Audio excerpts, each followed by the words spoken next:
Malcolm-Jamal Warner stands as one of the most recognizable faces from television's golden era of the 1980s and beyond. Rising to fame as Theo Huxtable on The Cosby Show, Warner wasn't just a talented child actor. He became a symbol of a new era in Black representation on mainstream media. His charisma, intelligence, and emotional range brought depth to a character that resonated with millions of viewers across generations. But Warner's story goes far beyond his early success.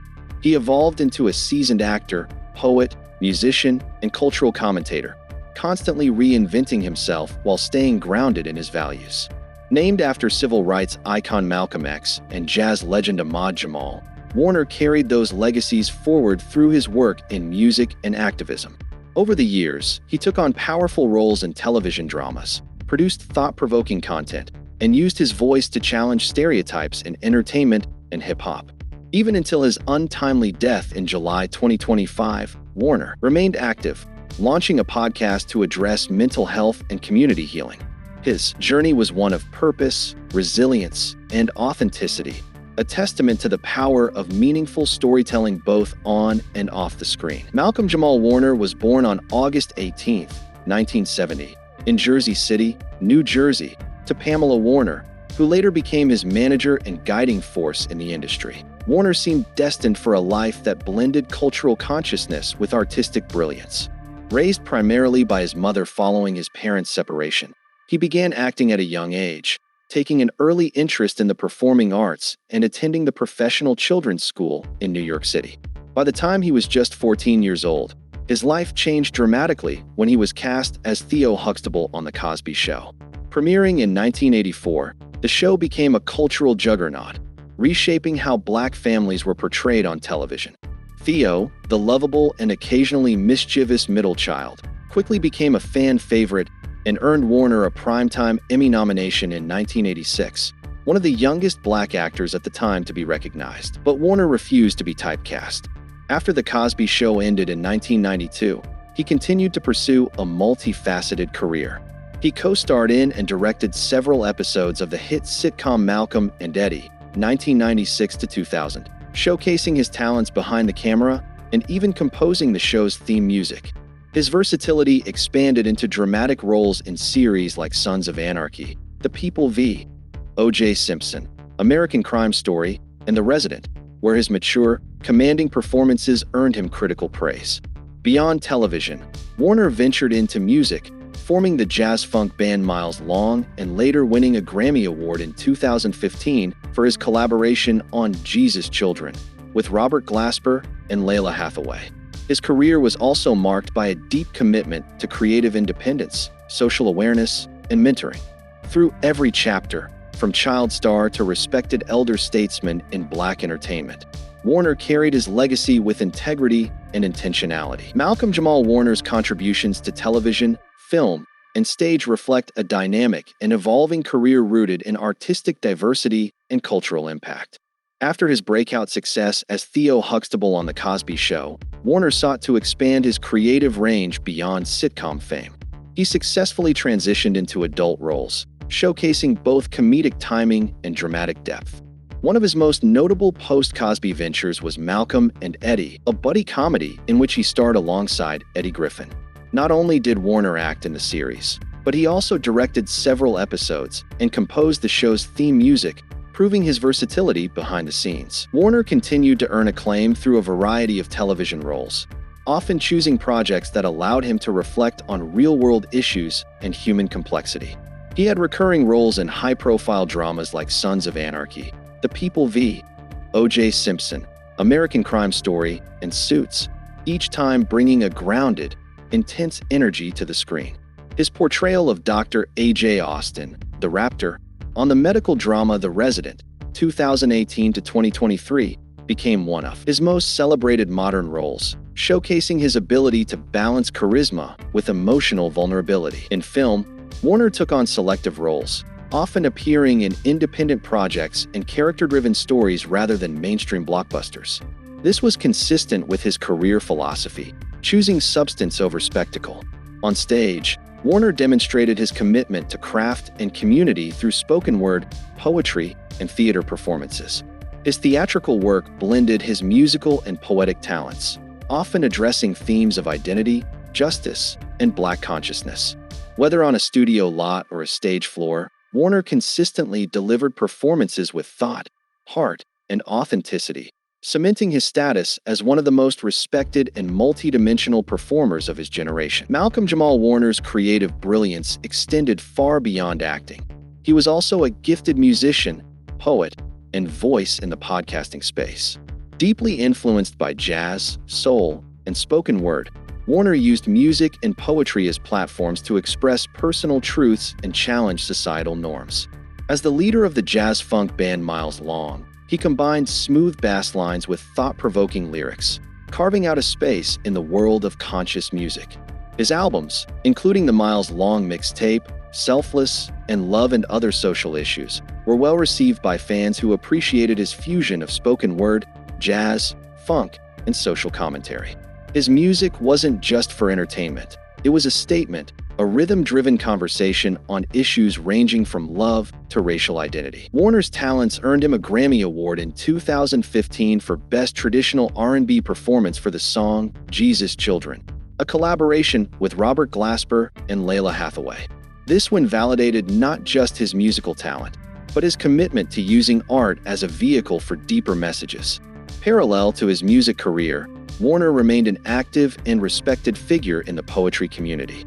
His spoken word performances, often featured in live shows and special events, were a blend of lyrical power and raw truth, addressing everything from self-worth to systemic injustice with grace and urgency. In June 2024, Warner launched the podcast Not All Hood with co-hosts Wussy Baraka and Candace Kelly. The podcast explored themes such as Black identity, mental health, community building, and healing through vulnerable storytelling.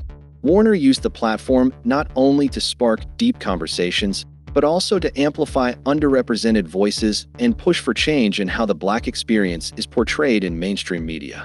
Through music, poetry, and podcasting, Malcolm-Jamal Warner redefined what it means to be a modern Renaissance man, blending art, activism, and authenticity in every medium he touched. Malcolm-Jamal Warner's influence stretched far beyond entertainment. He became a cultural voice, a symbol of positive Black representation, and a thoughtful commentator on societal issues.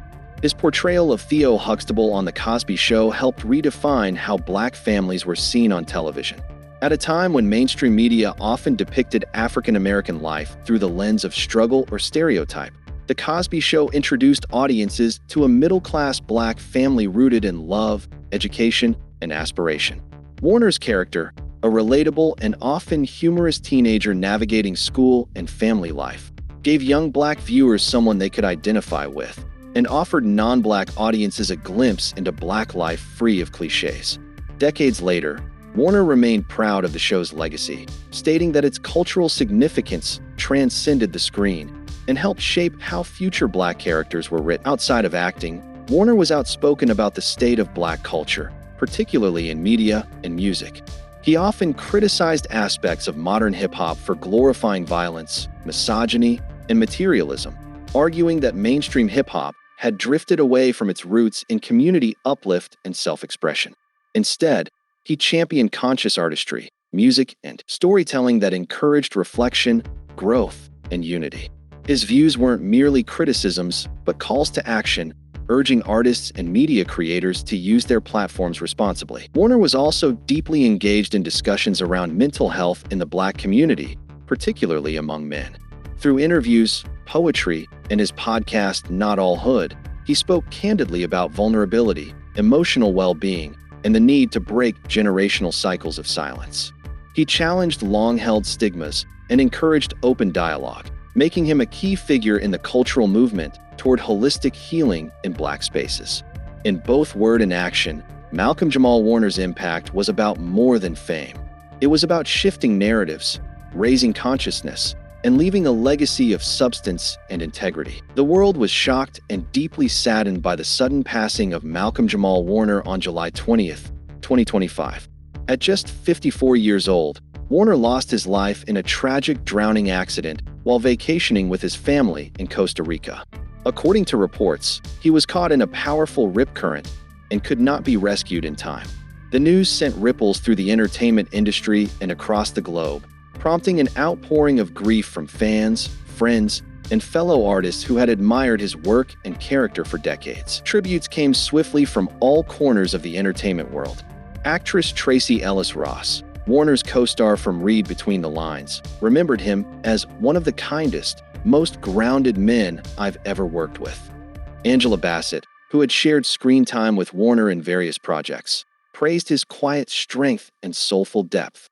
Major television networks paused to honor his legacy, and the NAACP, SAG-AFTRA, and the Grammy Recording Academy all released statements recognizing Warner's impact on Black culture and artistic excellence. On social media, thousands of fans shared personal stories of how Warner's role as Theo Huxtable shaped their childhoods, or how his poetry and podcast inspired them in adulthood. Former castmates from The Cosby Show described him as the heart and soul of the set, and younger actors credited him for paving the way with dignity and purpose. Memorial murals, tribute videos, and retrospective features began surfacing across major platforms, celebrating his many talents, from acting and music to advocacy and mentorship. In his final interviews, Warner spoke about wanting to be remembered not just for his career, but for the kind of person he was: compassionate, creative, and committed to making the world better. His untimely death left a profound void, but his legacy lives on through his body of work and the countless lives he touched both on and off the screen. Malcolm-Jamal Warner mattered not only because of the roles he played, but because of the way he lived, led, and inspired across generations. From his breakout as Theo Huxtable on The Cosby Show, Warner became more than just a television star. He became a cultural touchstone.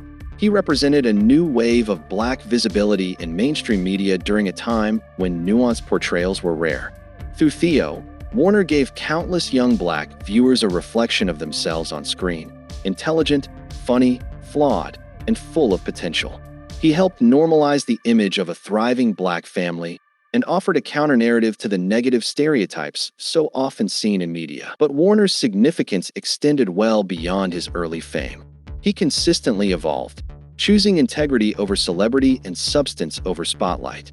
As an actor, he transitioned gracefully into adult roles in both television and film, often selecting projects that told complex stories and explored Black identity with honesty and depth. As a poet and musician, he used his art to challenge harmful norms, uplift consciousness, and create space for thoughtful dialogue. His Grammy-winning work and live performances were rooted in purpose, blending rhythm with resistance and self-reflection. Warner also mattered because he was deeply human. He spoke candidly about mental health, masculinity, and emotional growth, especially within the Black community, through his podcast Not All Hood and countless public discussions. He wasn't afraid to be vulnerable, and in doing so, he gave others permission to do the same. He mentored, advocated, and led by example, always reminding people that artistic success is best measured by impact, not applause. Malcolm-Jamal Warner mattered because he cared about the bigger picture. He used every stage, whether a sitcom set, a poetry mic, or a podcast studio, to make a difference. And in the end, his legacy is one of heart, wisdom, and transformation, a life not just lived in front of the camera, but in service of community, truth, and enduring change. And there you have it, the incredible journey of Malcolm-Jamal Warner. From child star to cultural icon, Grammy-winning artist to powerful mental health advocate, he was more than just Theo from The Cosby Show. He was a voice, a visionary, and a force for good. His work didn't just entertain us.